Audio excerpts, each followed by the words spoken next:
नेहा, हमने अभी तक अपने लर्नर्स को पार्ट्स ऑफ स्पीच का आइडिया क्लियर दे दिया है और हमने उनको ये भी बताया है कि कैसे पार्ट्स ऑफ स्पीच को एक ग्रामर टॉपिक की तरह ना वो ले, वो इसे वर्ड फंक्शंस पे फोकस करके इन सभी को मास्टर करें कि ये जो पार्ट्स ऑफ स्पीच होते हैं ये वर्ड फंक्शंस होते हैं। और हमने तो अपनी वोकेबलरी बनानी है। अगर हमने अपनी वोकेबलरी बनानी है तो हमें ये फोर्थ बात करनी पड़ेगी, spelling, pronunciation, meaning and function. ये हमें इस पे अब ऐसे हमने पार्ट्स ऑफ स्पीच को हमने मास्टर ऐसे करना है। तो हमने लास्ट टाइम क्या किया था, हमने उन्हें वो 8 के 8 मैंने उनके लिए काउंट कर दिए थे और उनको मैंने डिफाइन भी कर दिया था। मैंने उनको डेफिनेशन भी दी लास्ट टाइम कि कैसे nouns are naming words, pronouns are replacing words for nouns. Then verbs are action words and helping words and action words. Verbs are helping words and action words. और उसके बाद मैंने बताया था कि एडजेक्टिव्स, एडवर्ब्स, डेफिनेशन वही होती है। Telling words, adjectives are telling words, adverbs are telling words, but adjectives are telling words for nouns और pronouns and adverbs are telling words for verb, adjective, other adverb and preposition. इनकी हम example दे चुके हैं। और उसके बाद पांचवी होती है preposition, they are relation telling word. Relation telling, relationship नहीं, हम क्या कहेंगे, relation telling word. Telling. They are relation telling, relation telling. Okay, अच्छा। और उसके बाद हमने नेक्स्ट जो थे वो थे कंजंक्शन, जो ज्वाइनिंग वर्ड्स होते हैं। वो एक कंजंक्शन एक वर्ड को वर्ड के साथ ज्वाइन करता है, या वर्ड को सेंटेंस के साथ, या सेंटेंस को सेंटेंस के साथ ज्वाइन करता है। ठीक है। अच्छा, फाइनली वो जो होते हैं इंटरजेक्शन, जो साउंड्स होती हैं, they are not words, they are sounds that represent strong sudden feelings. ठीक है ना। तो ये हम कर चुके हैं, डेफिनेशन बता चुके हैं। अब नेक्स्ट जो मैं हमने बताना है अपने लर्नर्स को, ये बात बतानी है कि फर्स्ट ऑफ ऑल उनको ये पता होना चाहिए कि इन 8 में से जो 5 होते हैं ना, उनको कोई दिक्कत नहीं देती। 5 उनको दिक्कत नहीं देते। कौन कौन से?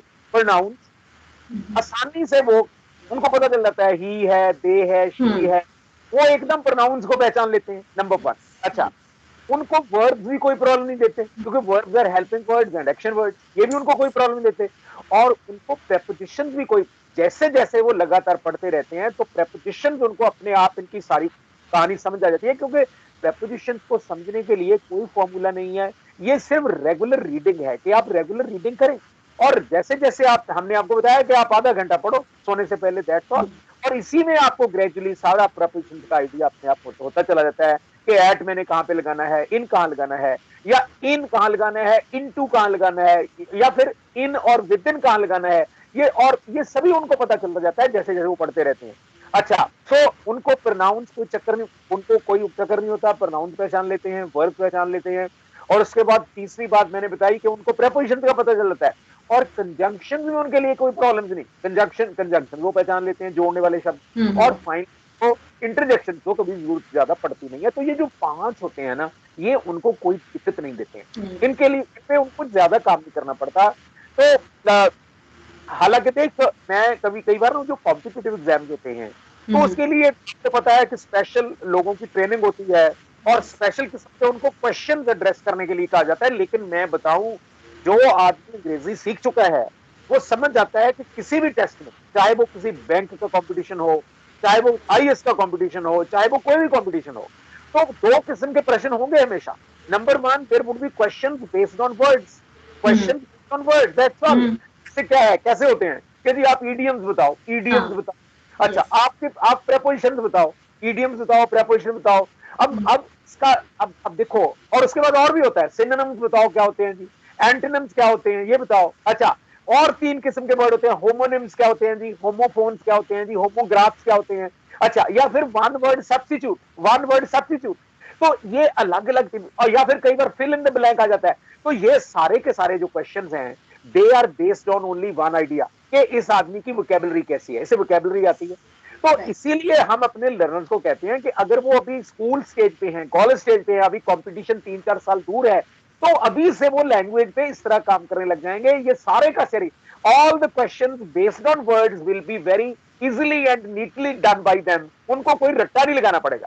अदरवाइज क्या होता है, अगर वो वर्ड्स पे काम नहीं करते तो जब कंपटीशन आ जाता है तो उनको गाइडें खरीदनी पड़ती हैं, उनको उनको ईडियम्स का रट्टा लगाना पड़ता है, प्रेपोजिशन का रट्टा लगाना पड़ता है। तो वहां तो रट्टा ही चलता है, और क्या चलता है। तो वो इनको, ये इसीलिए हम कहते हैं अपने अपने लर्नर्स को कि ये पक्की आदत बना लो कि आधा घंटा मैंने इंटरेस्टिंग कहानी को एंजॉय करनी है और अपनी लैंग्वेज पे काम करना शुरू कर देना है।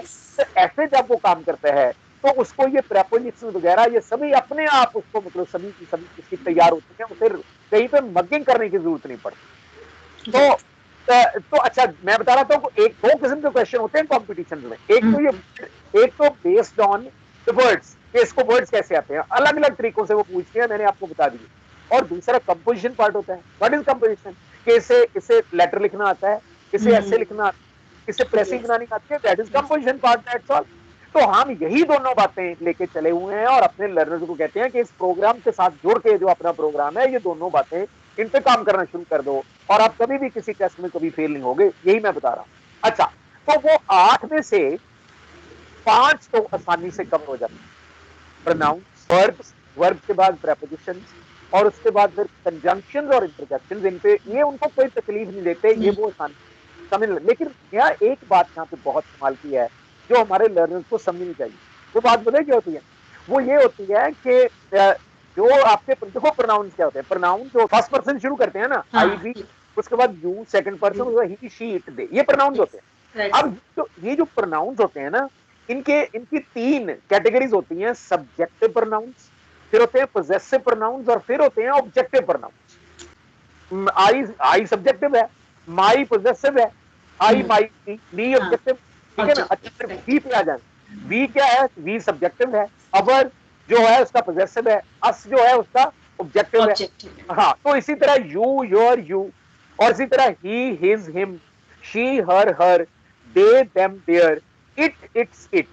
ये जो प्रोनाउंस होते हैं उनको अपने लर्नर्स को पता होना चाहिए कि इनके ये 3 इनकी कैटेगरीज होती है। सब्जेक्टिव कैटेगरी, और उसके बाद पोजेसिव, और उसके बाद ऑब्जेक्टिव। ये उनके लिए जानना बड़ा जरूरी है। नहीं तो मैंने देखा है कई बार गलती क्या होता है, हिंदी में उनके दिमाग में कई बार सेंटेंस होता है कि उन्होंने अपना काम कर लिया है। ये ऐसा सेंटेंस नहीं, दिमाग में सेंटेंस उन्होंने अपना काम कर लिया है, तो वो उनको ये पता चल जाता है कि परफेक्ट है और हैज हैव के साथ V3 लगनी है। लेकिन कई बार तो ऐसे कर देते हैं कि they have done our work. Yes. तो उनके दिमाग में अपना जो है ना, उसके लिए सिर्फ एक शब्द बैठा होता है, अवर। तो ये देखना, ये उनको समझने की जरूरत है। जो अपना है वो आई का अपना है माई, वी का है अवर, और यू का जो, तो ये बहुत अपने जो लर्नर वो उनके दिमाग में अपना का मतलब होता है अवर। अच्छा, उसने अपना सबक याद कर लिया है, he has learned our lesson, ऐसे लिख देते हैं। तो तो प्रोनाउंस के प्रसंग में हम ये उन्हें बताने की जरूरत है कि प्रोनाउंस कोई तकलीफ नहीं देते, लेकिन उनको इन 3 बातों का पता होना चाहिए कि सब्जेक्टिव होते हैं, फिर पोजेसिव होते हैं, फिर ऑब्जेक्टिव होते हैं। और यहीं पे नेहा मैं एक बात बताऊं, ये हमारे जो लर्नर्स हैं उनको पता होना चाहिए कि जो पोजेसिव प्रोनाउंस होते हैं, पोजेसिव प्रोनाउंस, वो एक्चुअली वो एडजेक्टिव होते हैं। दे आर एडजेक्टिव, क्योंकि वो तो यूज नहीं होते, वो किसी के बारे में बताते हैं। जैसे माई बुक, ठीक है ना, अवर प्रोग्राम, ठीक है ना। अच्छा, योर नॉलेज और हिज अंडरस्टैंडिंग और हर एक्सप्रेशन और देयर विजडम और इट्स, अगर शब्द कोई पक्षी है, इट्स नेस्ट। तो देखो ये सभी के सभी जो पोजेसिव है वो अकेले नहीं आते, कभी उनके साथ कुछ लगा होता है। They are telling about now, ठीक है ना। तो ये हमारे लर्नर्स को पता होना चाहिए कि जो पोजेसिव प्रोनाउंस होते हैं वो सारे के सारे एडजेक्टिव होते हैं, ठीक है। और ये डिटर्मिन, वो एक टर्म आती है स्कूलों में, डिटर्मिनर्स। हाँ, ये किसी दिन वो भी बात करेंगे। उनमें 4 चीजें डिटर्मिनर्स, एडजेक्टिव्स होते हैं, लेकिन वो चार किस्म के होते हैं, वो करेंगे बात हम उसमें, ठीक है ना। अच्छा, लेकिन आज हम क्या कर रहे हैं, वही पार्ट्स ऑफ स्पीच के कंटेक्स्ट में हम अपने लर्नर्स को बता रहे हैं कि उन्हें ये जो 5 होते हैं, जो नाउन्स होते हैं, प्रोनाउंस होते हैं, प्रोनाउंस के बारे में जो असली, जो थोड़ी सी बारीकी वाली बात थी, वो हमने बता दी इनको कि इनको पता होना चाहिए कि प्रोनाउन जो होते हैं 3 किस्म के, और जो पोजेसिव होते हैं वो एडजेक्टिव होते हैं एक्चुअली, ठीक है। दिखने में प्रोनाउन लगते हैं लेकिन वो पोजेसिव एडजेक्टिव होते हैं। अच्छा, तो अब देखना, जो पोजेसिव होते हैं वो एडजेक्टिव होते हैं, ये हमें इनको पता होना चाहिए। तो लेकिन ये 5 जो होते हैं, pronouns number 1, number 2 verb, number 3 prepositions, number 4 conjunction, number 4 interjection, ये इनको कोई प्रॉब्लम देने वाले नहीं, ओके।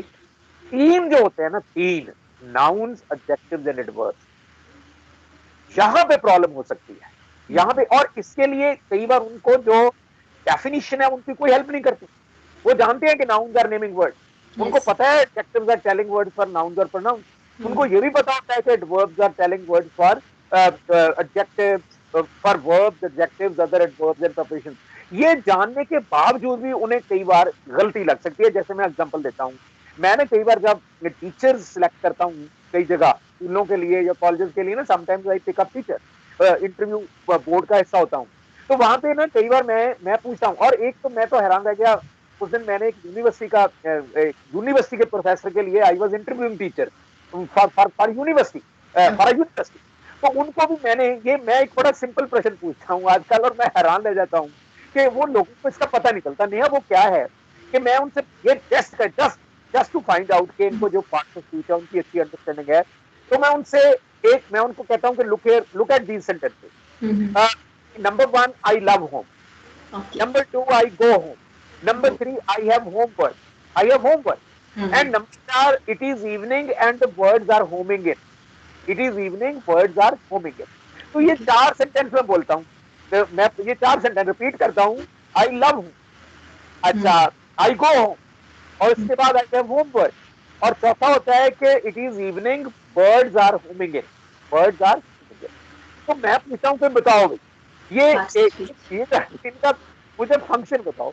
तो मेरा इनवेरिएबली क्या होता है, 99% में मैं देखता हूँ, और मैंने देखा, ये मैं सच्ची बात बता रहा हूँ, कि जो पहला सेंटेंस होता है आई लव होम, वो बता देते हैं आसानी से कि ये नाउन है, ये नाउन है। और फिर मैं कहता हूँ आई गो होम, बस फिर यहाँ पे उनको चक्कर पड़ जाता है, तो वो फिर सोचने लगते हैं इधर उधर करके, फिर पता है वो क्या कहते हैं, जी ये भी नाउन ही है जी, ये कहते, ये भी नाउन, ये कह देते हैं, ये 99%, ठीक है ना। अच्छा, लेकिन अब नेहा, अब ये क्योंकि ये गलती लग सकती है, तो अब यहाँ पे मैं एक वही बात, हमने ना अपना जो सबसे पहला वीडियो किया था नेहा, मैं इंसिडेंटली आज वो सुन रहा था, उसमें मैंने इसका सोल्यूशन बताया हुआ है वहां पे पहले, उसमें 70 जो अपना पहला वीडियो था, उसमें ये सोल्यूशन मैंने बताया हुआ है कि कैसे नाउन्स को, एडजेक्टिव्स को और एडवर्ब्स को बिल्कुल करेक्टली पहचानने के लिए क्या किया जाना चाहिए, ठीक है। तो डेफिनेशन तो है, डेफिनेशन तो हेल्प करती है, लेकिन हमें we can use 3 sets of questions, तीन सेट्स ऑफ क्वेश्चंस होते हैं जो हमें हमेशा मदद करते हैं। और वो क्या होते हैं, पहला सेट है व्हाट, हु, हूम, और दूसरे सेट में सिर्फ एक क्वेश्चन है विच, WHIC, हाँ, और तीसरे सेट में है when, where, how, why, when, where, how, why. हाँ, तो अपने लर्नर्स को ये तीनों याद रखना चाहिए, तीन सेट्स ऑफ क्वेश्चन। पहला क्या है, व्हाट, हु, और दूसरा है विच, WHICH, विच। बस एक क्वेश्चन है, लेकिन ब्रैकेट में हो सकता है विच, काइंड, कलर, क्वालिटी, एक्सेट्रा, वो बीच में है, लेकिन बेसिक क्वेश्चन है विच, WHICH। और तीसरा सेट है व्हेन, वेयर, हाउ, व्हाई, ठीक है। तो बस अगर उनको ये तीनों याद रहेंगे तो वो कभी भी गलती नहीं करेंगे, क्योंकि जो पहला सेट का क्या है, मतलब what, who, whom, what, who, whom है पहला, इसका जवाब हमेशा क्या होता है, इसका जवाब नाउन होता है, चाहे वो नाउन वर्ड हो, चाहे वो नाउन फ्रेज हो, चाहे वो नाउन नॉन फाइनाइट वर्ब हो, चाहे वो नाउन क्लॉज हो। इन तीनों को हम दिखाएंगे अगले छोटे छोटे वीडियोज में, अपने लर्नर्स के लिए ये करने वाले हैं। लेकिन यहाँ पे अभी हम सिंगल वर्ड्स पे फोकस्ड हैं, कि अगर किसी सिंगल वर्ड के बारे में हमें कंफ्यूजन है कि ये क्या है, इस सेंटेंस में ये क्या है, तो आप आपने ये टेस्ट याद रखने हैं, ठीक है ना। जैसे अब क्या था, अपना पहला सेंटेंस क्या था, आई लव होम, ठीक है, आई लव होम। तो यहाँ पे होम का फंक्शन जब मैं पूछ रहा हूं, तो मेरा लर्नर वो क्वेश्चन अगर उसको याद है तो वो पूछेगा व्हाट, आई लव व्हाट, तो व्हाट का जवाब तो नाउन, नाउन ही है। अच्छा, अब दूसरा सेंटेंस आगे, अब यहाँ पे आ जाओ कि आई गो। अब यहाँ पे अगर मेरे लर्नर को ये सेट्स याद है, तब वो एकदम समझ जाएगा कि ये जो होम है ये व्हाट का जवाब नहीं है, आई गो होम। ये हूम का व्हाट का जवाब नहीं है, ये किसका जवाब है, I go home, I go where, ये वेयर का जवाब। तो यहाँ पे होम एडवर्ब है, यहाँ पे होम क्या हो गया, it is an adverb. When, where, when where हमने कहना मतलब व्हेन वेयर हाउ व्हाई, इनका जवाब एडवर्ब होता है। तो दूसरे सेंटेंस में जो होम है वो किस चीज का जवाब है? I go where, I go home. तो होम यहाँ पे एडवर्ब है, पहले में ये नाउन था, दूसरे में ये एडवर्ब। ठीक है। और तीसरे सेंटेंस में I have homework, which work और विच काइंड ऑफ वर्क, विच, ठीक है नहीं। तो यहाँ पे होम ऑब्जेक्टिव है, यहाँ पे होम क्या है? एडजेक्टिव है। और लास्ट सेंटेंस क्या था? पक्षियों के लिए, it is evening and the birds are homing in, birds are homing in. यहाँ पे होम अब एक्शन वर्ड हो गया, होम होम होम। तो यहाँ पे होम एक्शन वर्ड है, तो यहाँ पे ये क्या हो गया? वर्ब हो गया। ओके। तो ये बात आज हमने इस वीडियो में मैंने यही बतानी थी अपने लर्नर्स को कि आप डेफिनेशंस के बारे में तो क्लैरिटी रखें, लेकिन ये तीन जो ये कंसेप्ट हैं, नाउन, एडजेक्टिव्स और एडवर्ब, इनके बारे में ताकि आप कोई गलती ना करो कभी, तो ये तीन सेट्स ऑफ क्वेश्चन याद रखना। व्हाट, हु, हुम के जवाब में आपको नाउन्स मिलेंगे, विच के जवाब में आपको एडजेक्टिव्स मिलेंगे, और व्हेन, वेयर, हाउ, व्हाई के जवाब में आपको एडवर्ब्स मिलेंगे। तो आप क्या करना चाहिए? मैं अभी टू कंक्लूड मैं ये कहूंगा कि अपने लर्नर्स को ना कोई भी सेंटेंस को, वैसे भी इसमें नेहा ये एक टर्म है जिसको पार्सिंग बोलते हैं, पार्सिंग, पार्सिंग, PARSING, पार्सिंग, ये ग्रामर की टर्म। हाँ, तो आप क्या कर लो, कोई भी एक सेंटेंस ले लो। जैसे मैं कहूं the old man is sitting in the middle of the road, the old man is sitting in the middle of the road, ठीक है ना। तो अपने लर्नर को देखना चाहिए कि ये जितने वर्ड्स हैं सेंटेंस में, मुझे उनका फंक्शन पता है। जैसे द आर्टिकल है, ओल्ड, ओल्ड किसके बारे में बता रहा है? मैन के बारे में, तो एडजेक्टिव है। हाँ, तो मैन नाउन है, इज हेल्पिंग वर्ब है, ठीक है। सिटिंग एक्शन वर्ड है, इन प्रेपोजिशन है, द आ गया, फिर वो आ गया, आर्टिकल आ गया।